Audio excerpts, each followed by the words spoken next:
Hey guys, మనం చాలా important టైమ్స్లో ఉన్నాం. ఎందుకంటే మరికొద్ది రోజుల్లో ఎవరు సీఎం అవ్వాలో ఓటు వేసి నిర్ణయించగలిగిన అధికారం మన చేతుల్లో ఉంది.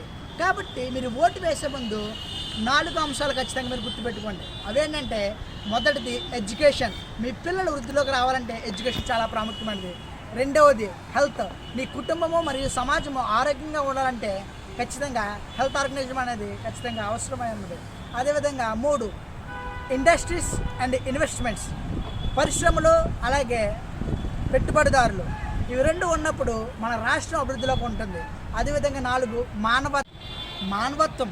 ఎందుకు అవసరం అంటే, ఓట్లు వేసినప్పుడు ఖచ్చితంగా అందరూ ఆలోచించదంటే వీడు మన కులస్తుడా, లేదా వీడు మన మతస్థుడా, లేదా వీడు మన వర్గానికి చెందినవాడా అని మనం ఎప్పుడు ఆలోచించి ఓటు చేస్తాం. ఈసారి తప్పు ఖచ్చితంగా మీరు చేయొద్దు. ఎవరు వస్తే కుల మత వర్గ రాజకీయాలు చేయకుండా మానవత్వాన్ని పెంపొందించి నలుగురిలో సంతోషము నింపుతారో అలాంటి పార్టీ మనకి మన కుటుంబాలకి అవసరం. అది మన సమాజానికి చాలా అవసరమై ప్రతి ఒక్కరూ కూడా ఆలోచించండి. ప్రతి పార్టీ యొక్క మేనిఫెస్టో చూడండి. వారిచ్చిన మేనిఫెస్టోలో ఎన్ని అమలు చేయడానికి వీలు పడతాయి. నిజంగా వీళ్ళు చేస్తారా? మేనిఫెస్టోకి మాత్రమే పరిమితంగా ఉంటుందా, లేదా నిజంగా మనలను మన రాష్ట్రాన్ని అభివృద్ధిలోకి తీసుకొస్తుందా అనేది ఖచ్చితంగా ఆలోచన చేయండి. ఓటును వినియోగించుకోండి.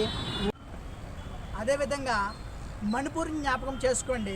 మణిపూర్లో జరిగిన సంఘటనలు మన రాష్ట్రంలో జరగకుండా ఉండాలంటే ఎవరైతే వస్తే మత కలహాలు కానీ, కుల కలహాలు కానీ, వర్గ రాజకీయాలు కానీ జరగకుండా ఉంటాయో, మనుషులకు మంచి జరుగుతుందో, మానవత్వాన్ని ముందుకు తీసుకువెళ్తారో వారిని గుర్తించండి, ఆలోచించండి, ఓటు వేయండి, వారిని సీఎంగా గెలిపించండి.